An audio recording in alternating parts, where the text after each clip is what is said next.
श्री दीपक चौधरी। जी बहुत बहुत धन्यवाद अध्यक्ष जी। पहले तो मैं, जैसे आपने मुझे मौका दिया सीएजी की रिपोर्ट पे, मैं हमारी मुख्यमंत्री बड़ी बहन रेखा गुप्ता जी का भी आभार प्रकट करता हूं कि जो इन्होंने इस रिपोर्ट को सदन के पटल पर रखा। मैं आज जो ये रिपोर्ट सीएजी की रिपोर्ट के आधार पर जो स्वास्थ्य जैसी अति महत्वपूर्ण मुद्दे पर किस प्रकार से गैर जिम्मेदाराना रवैया पिछली सरकार ने अपनाया है उस पर प्रकाश डालता हूं जी। और एक चीज से अपने वक्तव्य को शुरू करता हूं कि क्या लेना देना था इस आपदा की सरकार को दिल्ली की भलाई से। क्या लेना देना था आपदा सरकार को, इस आपदा को दिल्ली की भलाई से। आप जेबें भरते रहे घोटालों की कमाई से।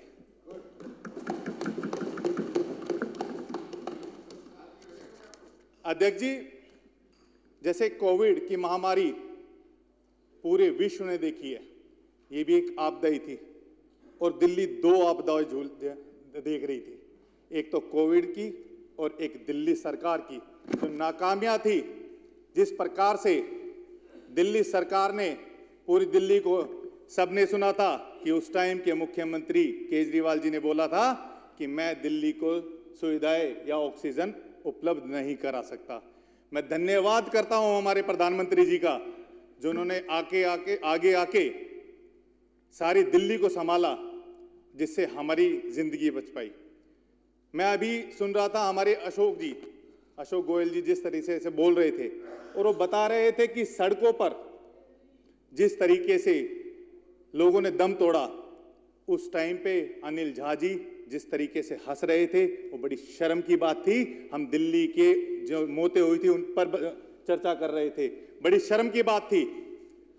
हमारी आतिशी जी भी वो भी जो हैं उस पर मुस्कुरा रहे थे, बड़े शर्म की बात थी। और आतिशी जी जो हमारे मारवा जी ने कहा वो मुस्कुरा रहे थे, वो इसलिए मुस्कुरा रहे थे कि उन्हें पता है कि केजरीवाल जी जब नहीं जीत पाए तब वो उस कुर्सी पे बैठ पाई हैं, और उन्होंने बड़ी खुशी मनाई थी अपनी सरकार हारने के ऊपर भी। केंद्र सरकार द्वारा जो कोविड के में जो बजट दिया गया, उसका कुल जो हमारे 787 करोड़ रुपए दिए गए, उसमें से सिर्फ 582 करोड़ रुपए ही ये खर्च पाए। 200 करोड़ रुपए जहां ऑक्सीजन, अगर वो 200 करोड़ रुपए की ऑक्सीजन अगर हमारी दिल्ली को उपलब्ध हो जाती तो पता नहीं अनेकों जानें बच जाती। लेकिन ऐसी निकम्मी सरकार ने, नकारा सरकार ने जिस रवैये के साथ दिल्ली को झोंक दिया इस कोविड काल में, मैं सरकार की निंदा करता हूं, इस सरकार की जो इन्होंने कुकर्म की है।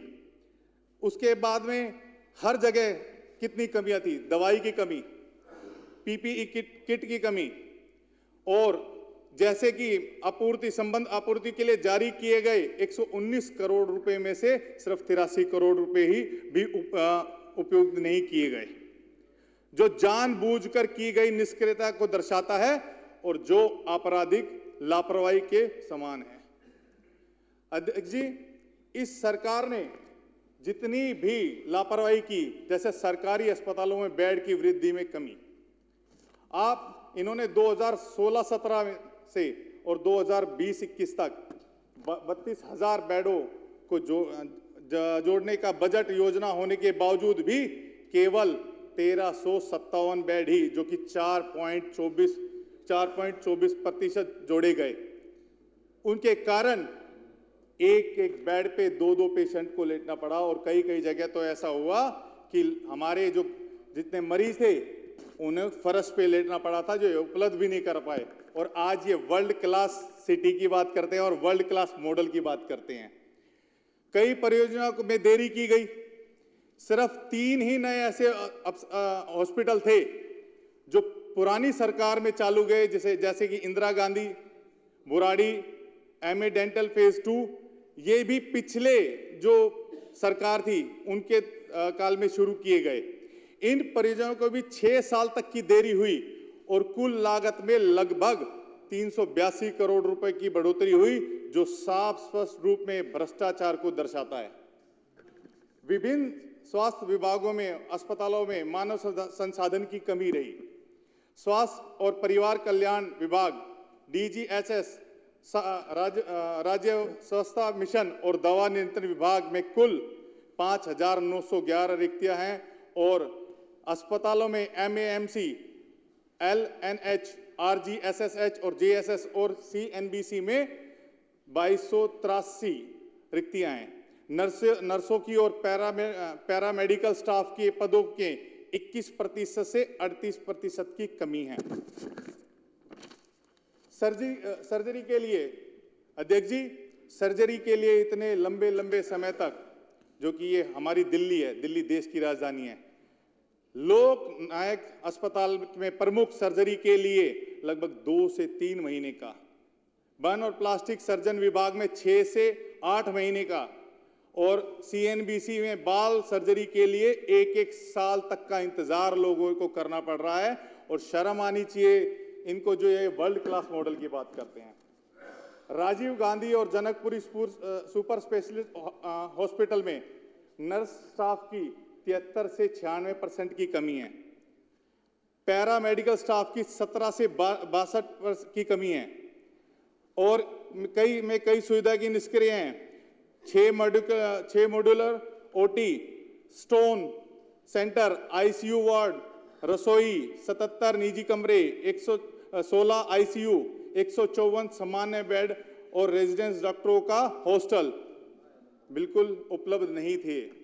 JSS में 7 मॉड्यूलर OT, रसोई, ब्लड बैंक, आपातकालीन विभाग, मेडिकल गैस पाइपलाइन और 10 CCU बेड और 200 सामान्य बेड भी निष्क्रिय थे। अध्यक्ष जी, मैं कुछ एक चीज कहना चाहता हूं कि ये जो सरकार है, इन्होंने बड़े जोर शोर से सिर्फ और सिर्फ मोहल्ला क्लिनिक का इतना प्रचार किया। अगर उस मोहल्ला क्लिनिक पर अगर ये खर्चा अगर व्यवस्था पे कर लेते जितना इन्होंने प्रचार में किया, तो शायद हमारी दिल्ली की स्वास्थ्य मॉडल की बहुत बेहतर होती। मेरे को एक उसमें देख रहा था कि हमारी आतिशी जी जो पूर्व मुख्यमंत्री हैं, उन्होंने ये बड़े उस पर शर्मनाक कहूंगा कि एक जगह उन्होंने बोला कि मैं तो कभी मोहल्ला क्लिनिक गई ही नहीं हूं। इनकी वीडियो में देख रहा था। बड़ी शर्म की बात है कि एक CM अगर विजिट नहीं करेंगे या उनके अधिकारी विजिट नहीं, उनके जो मंत्री विजिट नहीं करेंगे तो कैसी स्थिति होगी। जब हमारे मुख्यमंत्री जो उस टाइम पूर्व मुख्यमंत्री थी आतिशी, जब वो कह रही हैं तो कितनी शर्म की बात है। मैं सिर्फ आपको यही कहना चाहूंगा, जो भी इन्होंने पाप किए हैं, क्योंकि आप नहीं, ये पाप की सरकार थी और इनको जो हमारे मारवाड़ी की जिस तरीके से कह रहे थे, इनको ये हत्या का मुकदमा इन पे चलना चाहिए और हत्या के उसमें ये जेल से बाहर नहीं आने चाहिए। बहुत बहुत धन्यवाद अध्यक्ष जी, जो आपने मुझे बोलने का मौका दिया।